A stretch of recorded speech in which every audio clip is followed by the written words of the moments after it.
Hello everyone, मैं अनीता। नमस्कार, good afternoon. कैसे हैं आप सब? तो आज हमने जो सीरीज़ चलाई है भाषा विज्ञान की, उसको कंटिन्यू करते हैं। भाषा विज्ञान के अति महत्वपूर्ण प्रश्न। तो शुरू करने से पहले मैं आपको बताना चाहूँगी कि भाषा विज्ञान के अति महत्वपूर्ण प्रश्नों की एक क्लास हो चुकी है।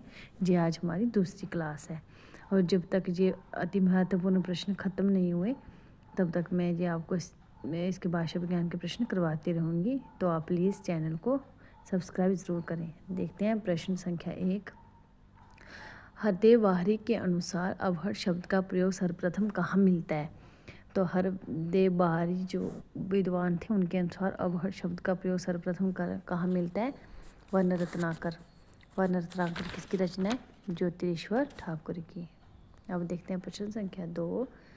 प्राकृत व्याकरण में सर्वप्रथम नाम किस विद्वान का आता है? तो प्राकृत व्याकरण जो है वो सर्वप्रथम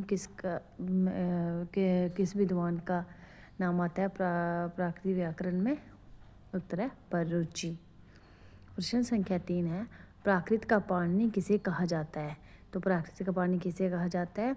उत्तर है हेमचंद्र को। अब देखते हैं प्रश्न संख्या 4 है, अपभ्रंश के सबसे प्राचीन उदाहरण कहाँ मिलते हैं? तो अपभ्रंश जो भाषा है उसके सबसे प्राचीन उदाहरण जो है वो कहाँ मिलते हैं? उत्तर है भरत मुनि के नाट्य शास्त्र में। अब देखते हैं प्रश्न संख्या 5। अपभ्रंश शब्द का सर्वप्रथम प्रयोग कहाँ मिलता है? पहले हमने क्या देखे थे? अपभ्रंश भाषा के उदाहरण। अब देखते हैं अपभ्रंश शब्द का सर्वप्रथम प्रयोग कहाँ मिलता है? पतंजलि के महाभाष्य में। कहाँ मिलता है? पतंजलि के महाभाष्य में। अब देखते हैं प्रश्न संख्या 6। नमी साधु ने अपभ्रंश के कितने वेद माने हैं? तो नमी साधु ने अपभ्रंश के कितने वेद माने? 3 वेद माने हैं। अब देखते हैं प्रश्न संख्या 7। आधुनिक भारतीय आर्य भाषाओं का सर्वप्रथम वर्गीकरण किसने किया था? तो किसने किया था? Doctor A.F. और हॉर्नले ने। किसने किया था? Doctor A.R.F. हॉर्नले ने। अब देखते हैं प्रश्न संख्या 8। किसने सर्वप्रथम पंचमाक्षर के स्थान पर अनुस्वार के प्रयोग का प्रस्ताव रखा? किसने रखा था सर्वप्रथम कि पंचमाक्षर जो हैं इनके स्थान पर किसका प्रयोग होना चाहिए? किसके अनुस्वार का प्रयोग होना चाहिए? इसका प्रस्ताव रखा था डॉक्टर श्याम सुंदर दास ने। अब देखते हैं प्रश्न संख्या 9। उत्तर प्रदेश सरकार ने किसकी अध्यक्षता में नागरी लिपि सुधार समिति का निर्माण किया? किसकी अध्यक्षता में किया था? उत्तर है आचार्य नरेंद्र देव की अध्यक्षता में। प्रश्न संख्या 10 है, हिंदी को भारत के संविधान में राजभाषा की मान्यता कब प्राप्त हुई? कब प्राप्त हुई थी हिंदी को राजभाषा की मान्यता?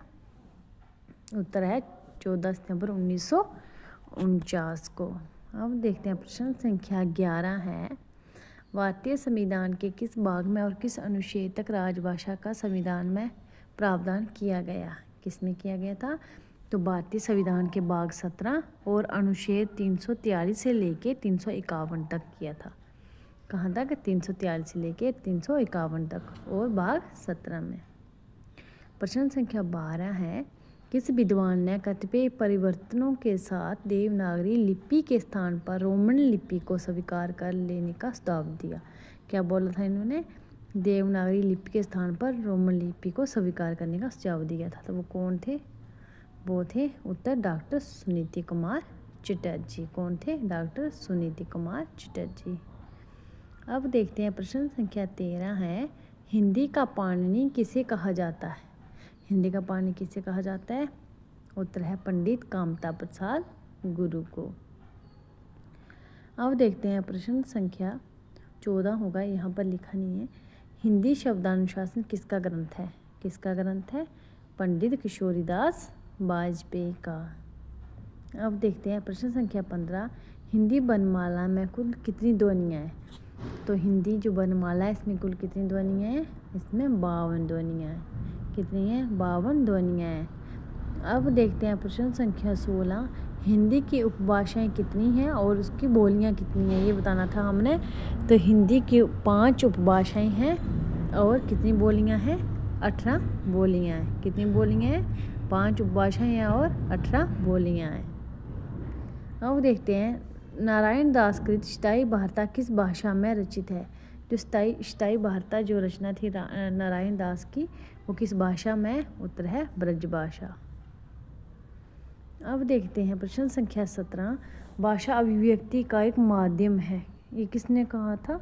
ये किस विद्वान ने कहा था? भाषा जो है वो अभिव्यक्ति का माध्यम है। ये कहा था बाबू श्याम सुंदर दास ने। अब देखते हैं प्रश्न संख्या 18। वर्णों द्वारा व्यक्त सार्थक वाणी का नाम भाषा है। ये किसने कहा था? ये कहा था पतंजलि ने। किसने कहा था? पतंजलि ने। अब देखते हैं हिंदी की पहली ई पत्रिका कौन सी है जिसके 3000 प्लस पाठक हैं? ई पत्रिका कौन सी थी जिसके 3000 प्लस पाठक? हिंदी की पहली पत्रिका बतानी थी हमने, वो कौन सी है? वो है हमारा उत्तर अभिव्यक्ति। क्या है? अभिव्यक्ति।